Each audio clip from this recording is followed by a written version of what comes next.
Thank you, Sherry. That's new. There we go. Yeah, it's a new feature. Love, marriage, and kosher sex. There we go. So kosher is usually referred to as, food that is fitting and proper. Um, but here we have, a humorous turn of the phrase. It's a kosher sex, which means proper and fitting in Judaism. So does God belong in the bedroom? That's one question that is asked. It's a little bit rhetorical because the lesson is going to say yes. Right? Everything that we do should be in the context of ethics and love and divinity and spirituality and holiness. So the answer is going to be a resounding yes.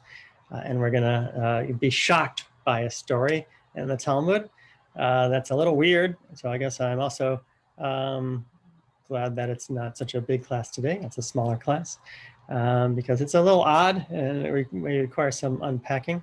And so here we go. Also, we'll talk about Jewish wedding, parts of the wedding, and what goes on. Here we go. So here's our shocking text of the day. It's from the Talmud, and it's an ancient text, so, different social mores and everything but here we go. This too is Torah, and I must learn it. So what's the idea? Rav Kahana was this, right? The question is, does God belong in the bedroom? Rav Kahana was a student of Rav.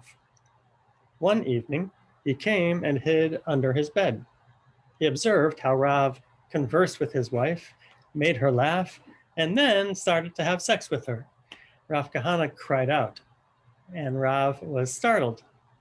Kahana, are you here? Get out, you don't belong here, said the teacher, right? So that's good, right? So it's impolite, to be sure, and a little surprising, even to Rabbi Kahana. To Rav. And Rav Kahana answered, this too is Torah, and I must learn it. Right? There's a proper way to do things. There's a proper way to eat. There's a proper way to dress. There's a proper way to behave. And there's a proper way for intimacy as well.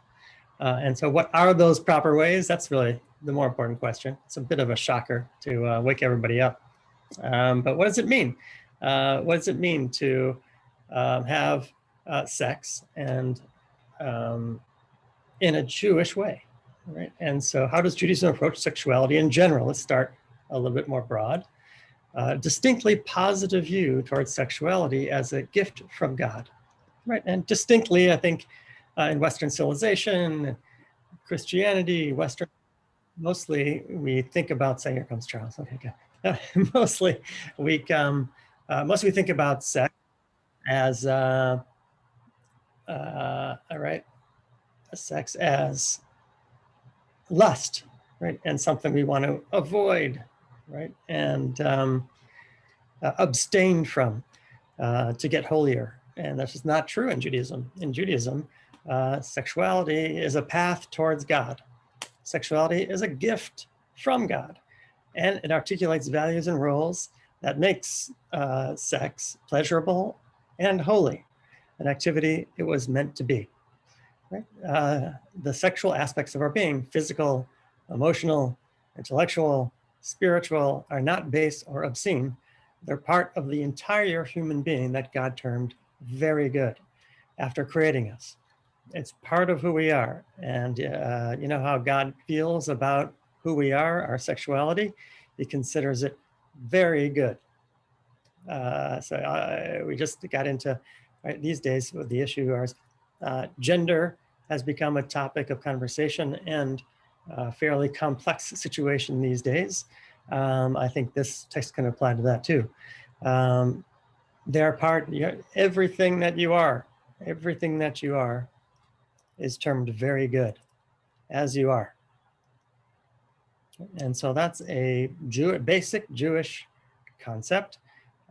Everything about us is holy and able to be sanctified, right? And so, including sexuality. So we must use our sexual faculties, like all other elements of our being, for good purpose, as defined by Jewish law and tradition, to activate their potential divinity. And we have not only the ability, but the duty to do that. We have a responsibility to do that in the world, right? To create beauty and love. Intimate relations then are not seen within Judaism as simply physical release or the product of base animalistic lust. They are, when carried out in the proper context, kosher, no less than expression of the divine image within us. Not only is it sacred, it's a revelation of the divine image within all of us. And so what are some of the key Jewish values in guiding our sexual decision making, right? And so what's it mean to have, right? We know what it means to be kosher food, right? Don't separate meat and milk, only kosher meat. What does kosher sex mean? What does it mean to be having sex in an ethical way? Here's one: modesty. Judaism not only prescribes that sexual activity be confined to private quarters, it also demands the converse, that sex should not be flaunted in public. Right? We may dress in accord with the styles of the times, but never accentuate the sexuality. And so, right, privacy in dress is an issue, and also modesty in behavior. Right? And so modesty is one of the ways we can approach sexuality, right? It's private. Respect. While at any given time, one partner may not want to engage in sexual activities than the other, right? And so how do we do this, right? With respect, right? There's nothing wrong. Indeed, everything is right, right? As long as there is respect. In other words, there's a recognition it's not always completely mutual for one partner or the other, but right, and that's okay too, as long as it's respectful. Yes. Honesty. People involved in dating should not deceive one another. Somehow we're honest in all parts of our being, but then, except for like high school dating and, college, you don't tell this and you cheat on that, right? Be honest, right? You should be honest in your dealings. That's true for business people, and it's true for dating also, right? Be honest with your partners, and that's one way to have kosher sex, right? And safety, of course, right? That we don't risk our health, right? And use proper protection. What does Judaism teach about sex within marriage? Right? And so sex is celebrated within marriage, of course. One of the ways in which the companionship between spouses is expressed. Enough said. The more complicated question is, what does Judaism say about premarital sex? So Judaism posits marriage as the preferred context for sexual relations, right? And this is based on Rabbi Elliot Dorff, who is just a brilliant man, rabbi out of the University of Judaism in California. And he wrote this a while ago. He wrote this, I think it's a little bit, but it's from a pamphlet that he presented. This is my beloved, this is my friend, a rabbinic letter on intimate relations. And so he's done this work, and this is where we're drawing from. What does Judaism say about premarital sex? Judaism posits marriage as his preferred context. Casual and promiscuous sexual encounters, while not as egregious as incest and adultery, should be avoided, since they involve little love or commitment. However, non-marital sex can provide companionship as well as physical pleasure, especially in the context of a long-term relationship, right? And the same rules apply that would apply during marriage, right? You want modesty and respect and honesty, right? But just, we acknowledge, says Rabbi Dorff, right, that people have sex outside of marriage, and that's okay, but it ought not be promiscuous, right? It ought not be dangerous. It should be honest and safe, and right, and in the context of a loving long-term relationship, even celebrated, You didn't hear? Oh, no, we're being recorded. Oh, well, it's okay. What does Judaism say about same-sex relationships? People in same-sex relationships should be treated in our community just as people in heterosexual relationships are, right? So Rabbi Dorff is part of the conservative movement, and the conservative movement has come a long way in inclusion. I've been honored to perform a same-sex marriage between two men, and it was an extremely fulfilling, sacred experience. And so following in the conservative movement's footsteps here, this means that Jewish gay men and lesbians should endeavor to incorporate the same concepts and values discussed in their sexual activities as heterosexuals should, right? We accept and include gay and lesbian marriages. And that also means, right, gay and lesbian relationships ought also to be held to a standard of kashrut, a standard of ethical behavior and honesty and respect. What does Judaism say about contraception? If couples are going to use contraceptives, Jewish law prefers those forms that prevent contraception in the first place over those that abort an already fertilized egg. Right? So that's the halachic preference. And I can, if I'm not going to go over this in too much detail today, if you'd like a copy of it, I'll send it over.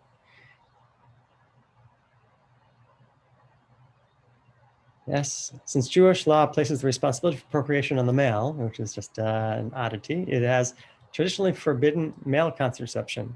However, condoms must be used if unprotected sexual intercourse poses an STD risk. For this duty to maintain health and life supersedes the positive duty of the male to propagate.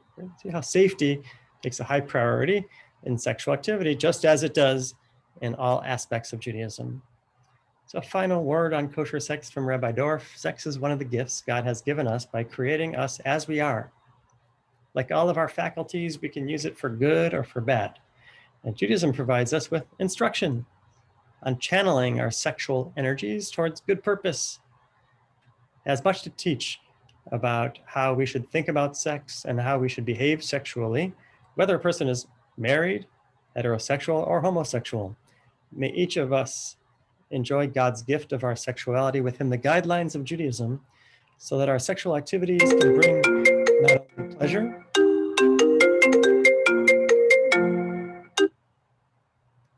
and companionship, but also wholeness and holiness. And may each of us be able to say of someone special what the lover says in the Bible, "This is my beloved, this is my friend." And so the prayer is that we use our faculty for sex, our sexual faculties, to spread good and love in the world. And one of the frameworks we can do that is with Martin Buber, where he teaches us about relationships and what it means to be in true, authentic relationship. And so his framework, which I find extremely helpful on a daily basis, is his I-thou theory. Let me see if we can do a good job of explaining it here. People are always relating to the world in one of two ways, either I, it, or I, thou. Right? So I, it is utilitarian, right? There's me, and then everything else is like it for me to use. Right? The world, the resources, people, right? He's my this, she's my that, right? It's treating people for what they can do for you. So that's the I, it, right? On the other hand, you have the I, thou. The I, thou means me and you, right? It's although it sounds lofty, it's a little bit reversed, right? It's actually the intimate way to speak to someone in this kind of English, King James English. I, thou is more intimate and friendly and warm. And so I, thou is like me and you, like I'm a person and you're a person, and together we're in relationship.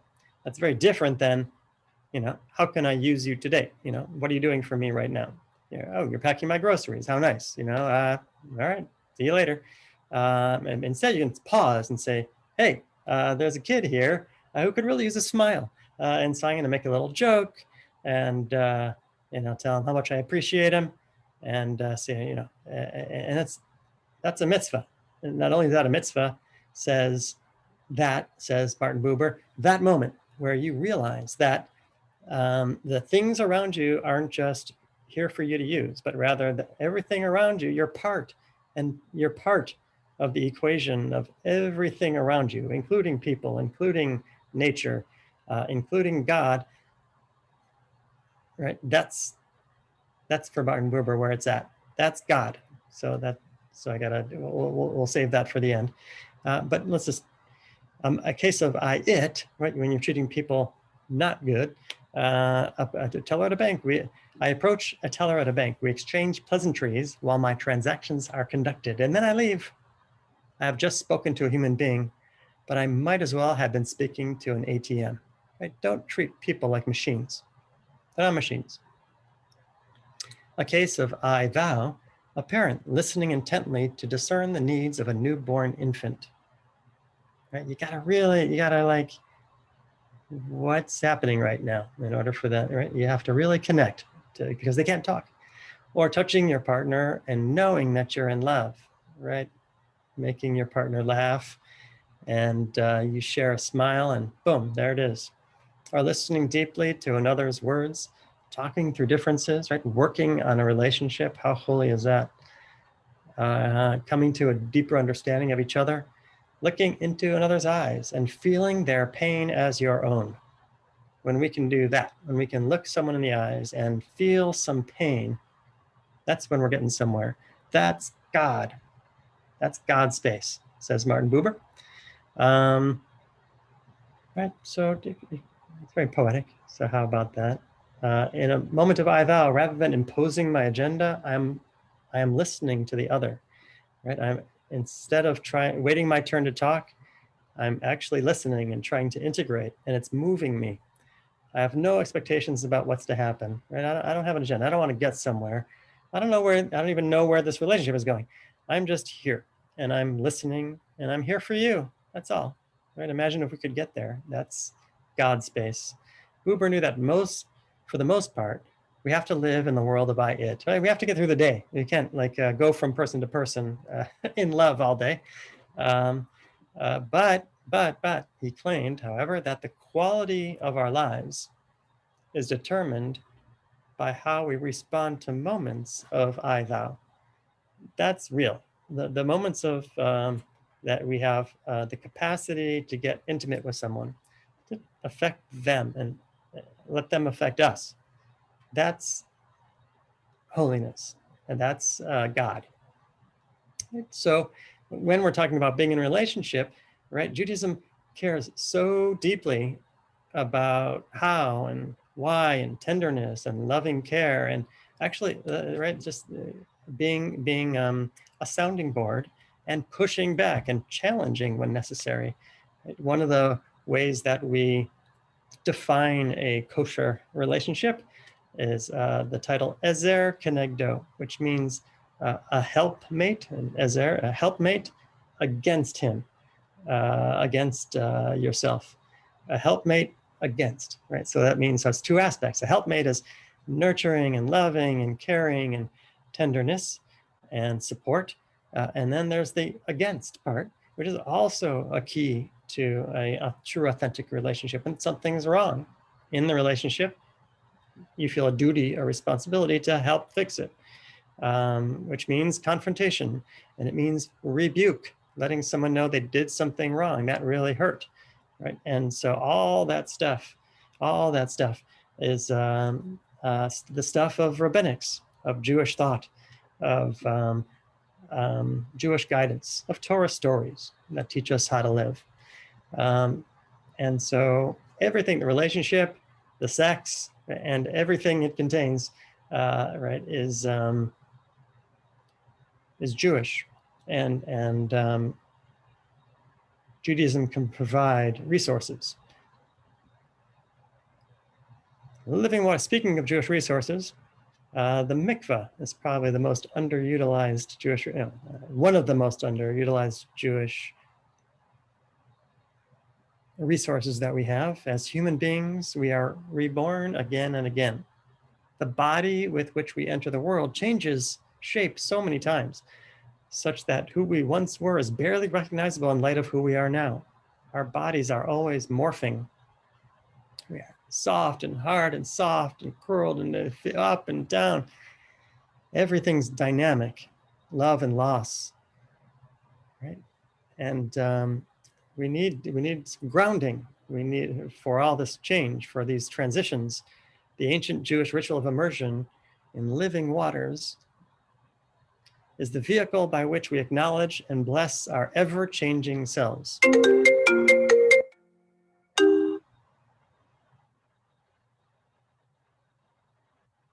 Born of the living waters of the womb, the Torah teaches that as human beings face life, death, and rebirth, we return again to these living waters. And so whenever we come into contact with birth and death and core primal stuff, we have the mikveh for us to return to and to utilize. I'll stop for a second and go to PowerPoint. I have some beautiful photographs of some mikvaot in a PowerPoint.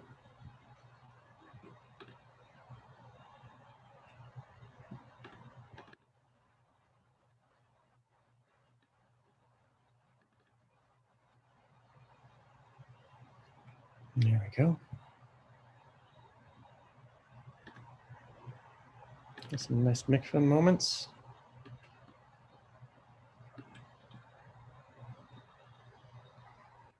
Virtual tour, right? And so here's our mikvah moment.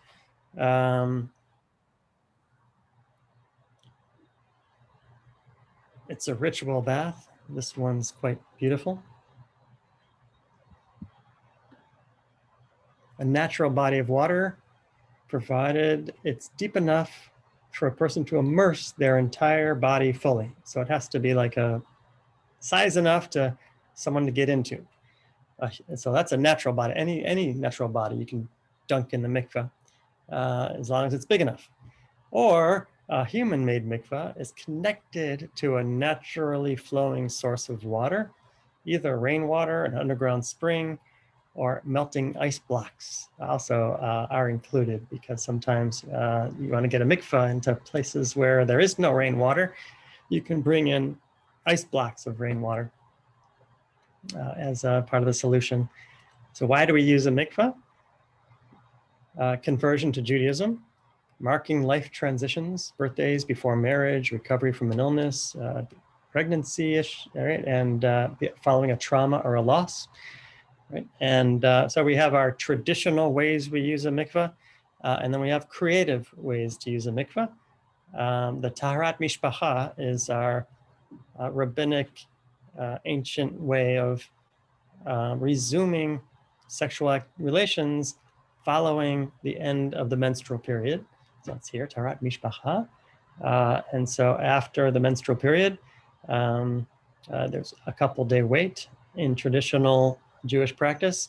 And then the woman goes to the mikveh, and when she comes out, it's time to resume sexual relations. And one of the interesting things about that is the rhythm of on and off, which there are those who say that is helpful.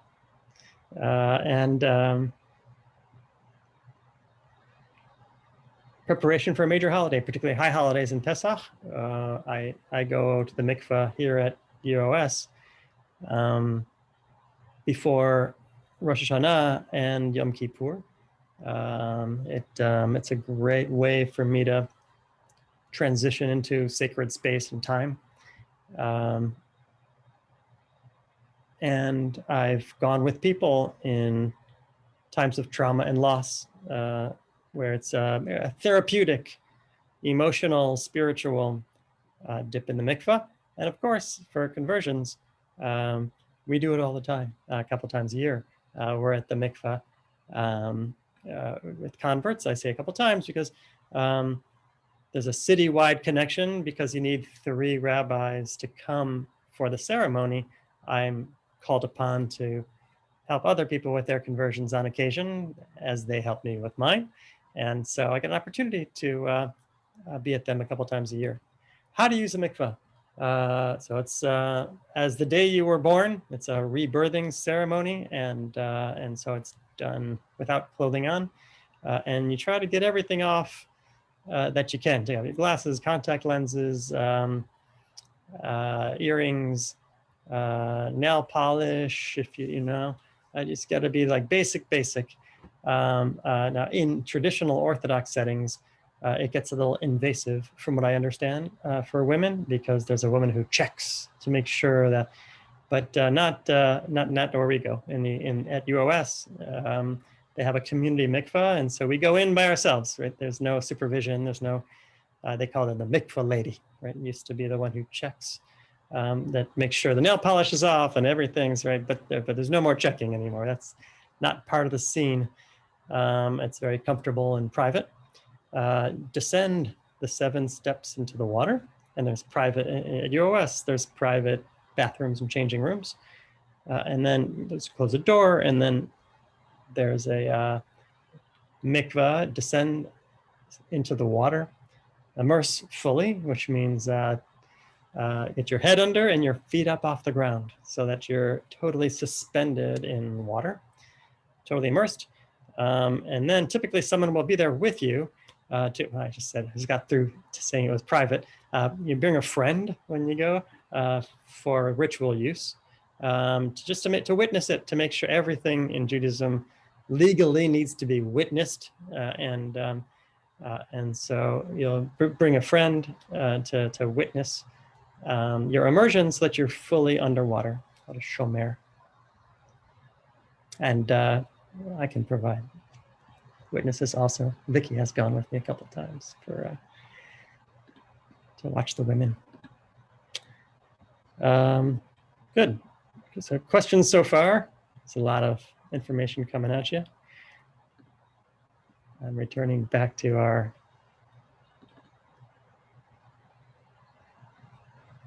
wedding terminology. We just went through the mikvah, right? That's right. And then ufruf is before the wedding.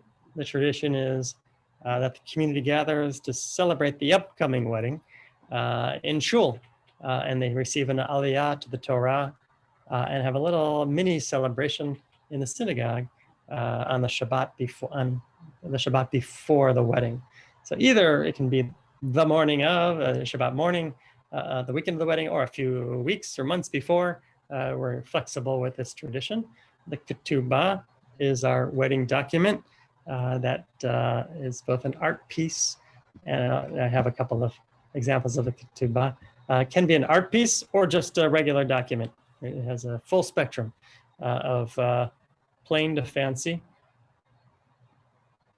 It's the wedding contract. It's the Jewish equivalent to the marriage license. It's the Jewish legal contract. The bedekin is where the groom veils the bride. Sometimes brides don't do veils anymore. They do. The groom veils the bride. Many rabbis talk about the mistaken identity of the sisters who married Jacob, Rachel and Leah. But I usually talk about things that are veiled are holy. We veil the ark. They veil the Torah in the ark. We veil the challah at the Shabbat table. We veil things that are precious and distinct and holy. So, and then we get under the chuppah, which is right there, surrounded on all sides. Cover, open on all sides, surrounded on all sides by community and the people around you. So it's a house, a little house, right? But it's open, and it's private, but it's also open on all sides. And so it's a metaphor for the marriage. Right? It's just the two of you, but it's open on all sides. So you're part of a community, both welcoming and doing good for others. So that's our chuppah. Kiddushin, right, is the first part of the wedding ceremony, where we make a bracha over We have a blessing over the wine, and we're mikadesh the wedding, which means, right, we sanctify the marriage. And so that's the moment, right? That it's a moment where we sanctify the marriage and bless it in front of community. And that's the moment, Kiddushin. And then we celebrate with Sheva Brachot, with 7 blessings of celebration. Break the glass, right? So there's probably 50 or 60 reasons why we break a glass. Here's one of the things that I usually say. It reminds us that we no longer live in a world that's complete. Right? Everyone probably Adam and Eve, right, or whatever, Mount Sinai, these were kind of complete moments, fulfilling. But for us, we live in a broken world, and it's up to us to partner with God to repair the world. And so that's how we usually go. Yichud, and then there's a very strange tradition that the bride and groom go off, the couple goes off and spend some time alone, and then rejoins the community after the yichud, after some alone time. So traditionally, going back, this is when they would consummate the marriage and then come out and celebrate. But we don't do that anymore. So we're just spend a little time together and relax, have something to eat, and then rejoin the wedding, because you spend you just got married, right? And so we want you to spend a moment alone and right, sanctify the wedding. Yes. Unmute, yeah. Charles. Okay, you can hear me now? Yeah. Okay, the Sheva Brachot usually comes in like the following Saturday. Good. The Sheva Brachot, right? So there's 7 blessings, and the first time we see the Sheva Brachot are under the chuppah. And then there are traditionally 7 nights following the wedding that people get together and throw a dinner and rejoice and say the Sheva Brachot. Is that what you're referring to? Yes. So the Sheva Brachot are both like the 7 blessings that we recite, but also the name for the parties the week following the wedding that people sometimes host for people. But I haven't encountered that much in the conservative movement. In the Orthodox movement, people still do it. 2 or 3 Sheva Brachot. Hardly anyone does all 7 anymore. So it's kind of going away a little bit. But it's still there, right? The post-wedding evenings of joy. Yeah, and so we break a glass, yichud, right? And a get, right, is the antidote to the ketubah, right? So the ketubah is the wedding document that is the equivalent of the marriage license, and the divorce document is the get. That's what it's called. Gimel tet, right? It just looks like an English word, but has nothing to do with the word get. So it's just a get. Gitin is the plural, so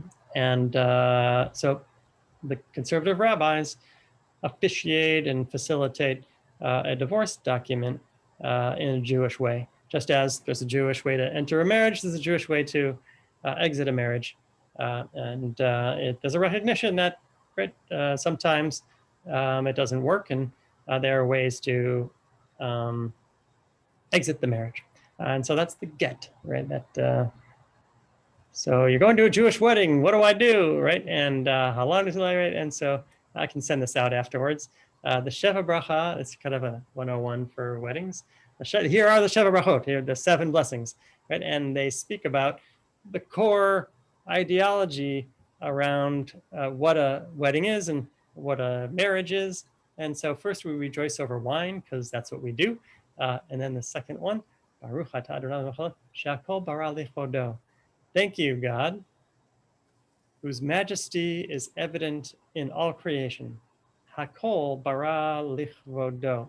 When we look around and see things, that's all like, oh, that's so amazing, God. That's God. That's God. That's God. Like everything we see in creation, it honors God, including, I guess, right? What's the point? What's the connection to the wedding? Right? I haven't done this analysis yet, but we can do it together. And Hakol bara lichvodo, including, right, our lust, and including our love, and including everything. Yeah, and so maybe that's it. Whose majesty is evident in all creation, and these creatures that are standing in front of us, right? The whoever the wedding couple is. This is also proof of God, and this is also an honor of God, right? So that's blessing 2. Blessing 3, thank you, God, creator of human beings. Like, not only did you make everything, you made like people, and that's pretty cool. And then, praise to Adonai, who rules the universe, who made us in the divine image. So now we get a little bit more theological. You made us, thank you, God. You made us in the divine image. We reflect you. Whatever you see here, this is a reflection of you. But sounds right. So that together we might perpetuate life. You and we and all of us are in this together. So thank you, creator of humanity and human beings in particular. May Zion rejoice as her children return to her in joy, right? And so here's our connection to Zion, Israel, Zionism, our deep love for Am Yisrael and Eretz Yisrael, the land of Israel and the state of Israel and the people of Israel all come together as one under the chuppah. And we remember our heart and soul in Zion. And so Zion is also rejoicing right now, right? Our heart, when an appendage is rejoicing, our heart rejoices too. Grant perfect joy to these loving companions. Re'im ha'ovim. And by the way, for this is heterosexual wedding script.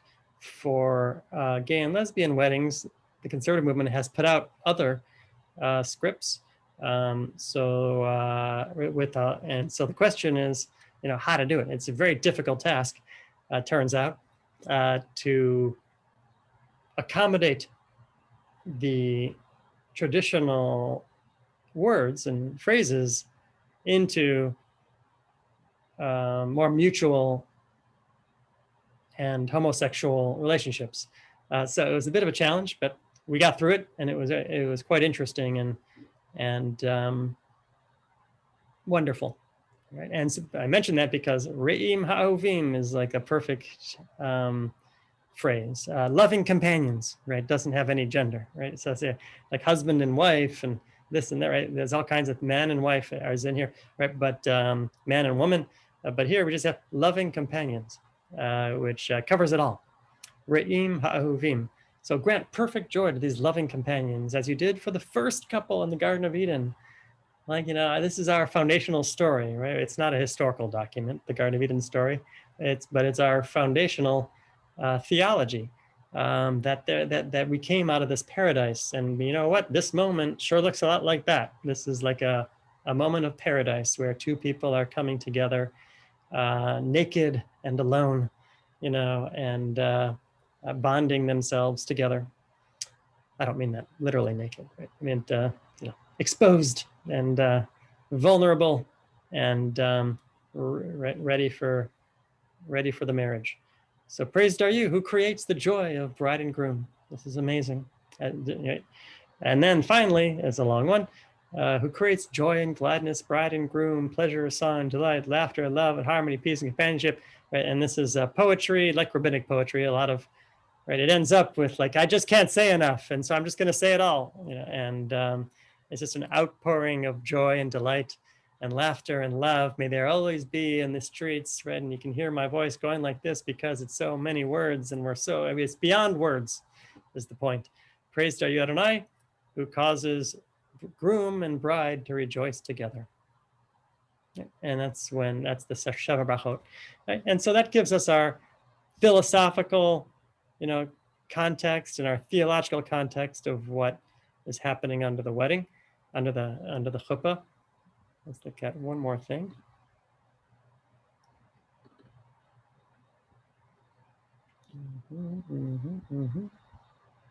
Saw something nice here I wanted to highlight to review. There we go.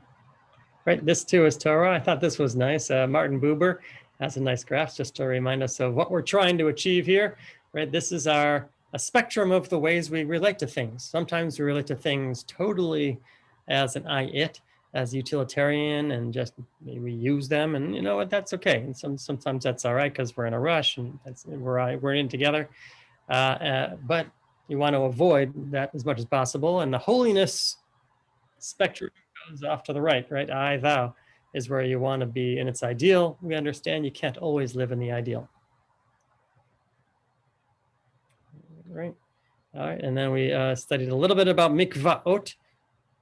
Let's see that. Here's the yichud, a few moments of private time shared by the couple immediately following the ceremony. A chance to breathe, to look at each other in the eyes and acknowledge the immensity of just what happened, or what just happened, right? It's so like, just sit down for a minute and relax. Your only chance to actually eat at your own wedding as in a practical way. Right, so there's another reason. Here's a picture of a ketubah. It's quite nice. It's written in traditional Aramaic, typically. And then in the translation is creative or literal, however you want that done. You got the signature of two witnesses is the key legal purpose. But then you also have bride and groom can sign, but that's kind of just for fun, and the rabbi. But the important signatures are the two witnesses who have to be authentic witnesses, which means bona fide witnesses, which means that they can't be related to the bride or the groom. Otherwise, they're perceived as biased. So they have to be friends who can objectively, legally sign the document.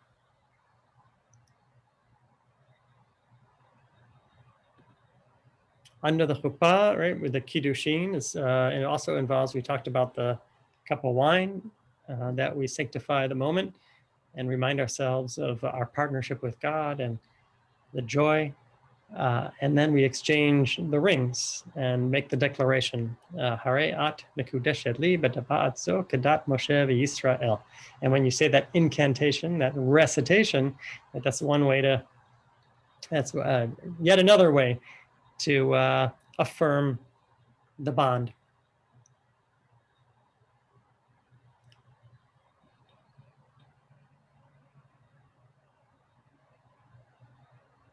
All right, friends. Right, and so back to the, we'll pan back out, big picture, and then pause for some questions or reflections if you'd like. Yeah, so big picture first is, right, Judaism radically embraces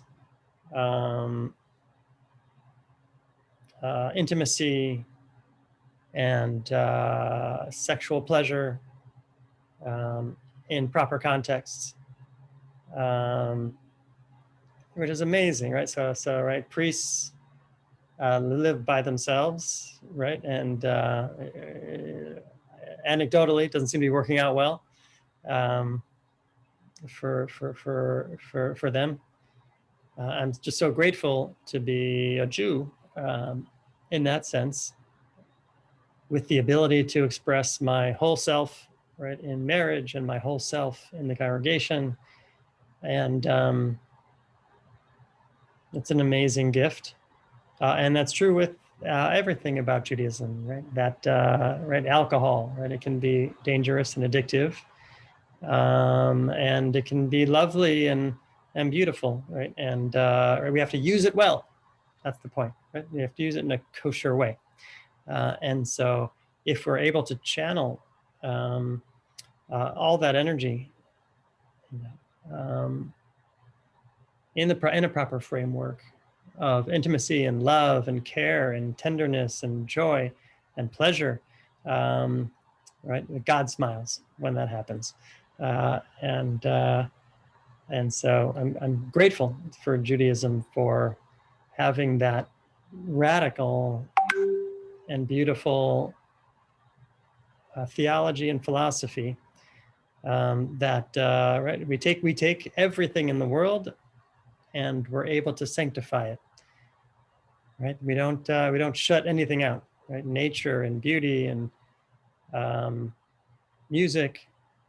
Right, that's the prayer, is that everything in the world is available for holiness and beauty if we do it right. And so may we all find ways to do it right. Questions, reflections? Yeah, Charles.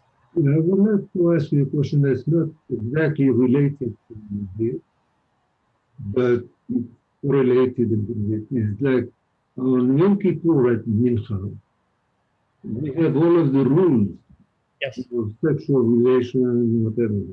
Yes. Within them, they say, you shall not, to the man, you shall Right. not lie with another man.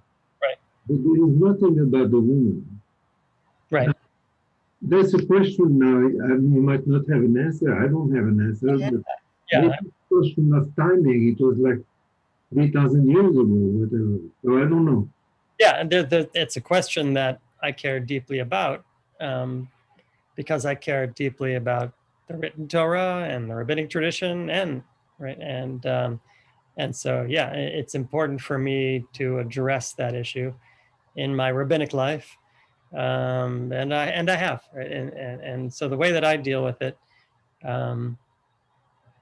is by acknowledging. I think it's you gestured to it when you said it's an ancient text, 3,000 years ago, but it's not just that it's old; it's that it's out of context, meaning when things change so much from what they used to be, the law, becomes less applicable, right? So, for example, I have another example.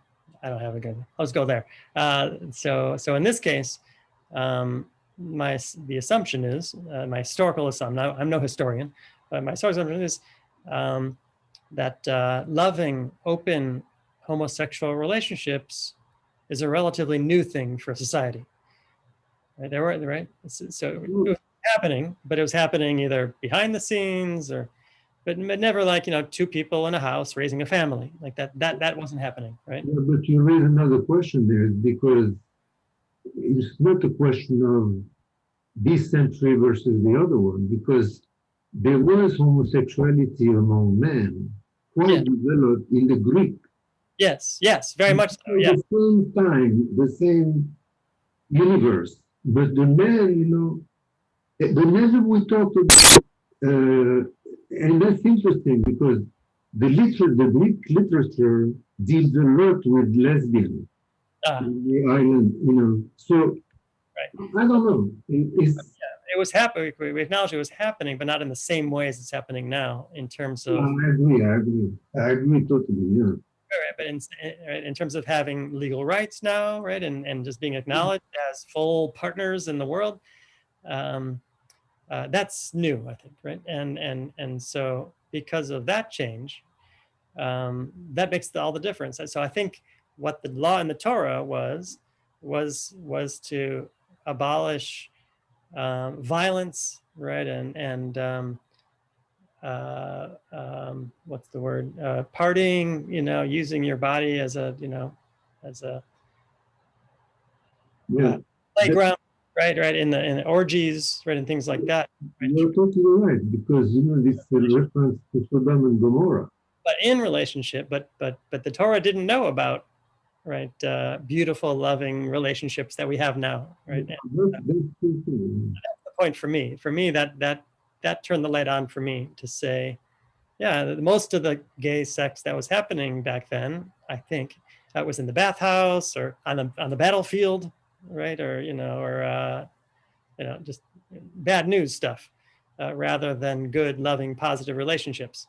But if now we have a context for good, loving, positive relationships, of course we should. Right? That's the idea there. Anyway, yes, good question and different. That's one answer, right? So that's one rabbinic answer. The other rabbinic answer, of course, is from the Reform community, which says, look, the Torah, says a lot of things, but we don't always listen to every little thing in the Torah. We get the basic idea, right? Which is, but if so that's the Reform take on it. And there are a few other. There's one more take I'll mention, as long as we're asking. One more take on it is the act itself, the act of sex is prohibited for men, right? But everything else might be okay, right? But to be in a relationship is okay. It's just the act itself is a problem. So that I don't like that answer, nor does anybody else these days.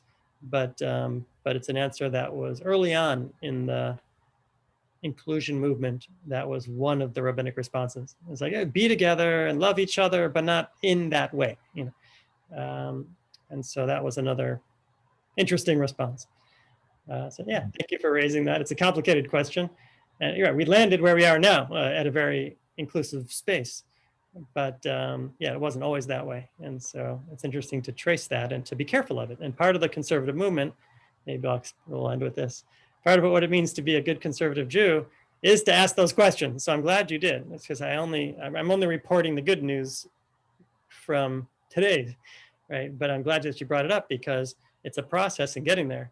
And the process was taking the Torah and taking Judaism seriously, right? And taking contemporary changes and evolutions and societal changes seriously. And in that way, to live a full Jewish life in the present. And so it's a proud moment for me as a conservative Jew also. The way that we were able to process, go through a decade-long process and come out the other side in such an inclusive place, I think is a really beautiful thing. We lost a few people on the way, a few traditionalists sort of left the conservative movement, a few people that were too anxious, that weren't patient enough also left, but I think we're stronger for it. Other questions? Bye-bye. All right, thank you for bearing with me today with this awkward topic, and next week back to normal, or Sunday. Monday also. Thank you, Rabbi. You're welcome.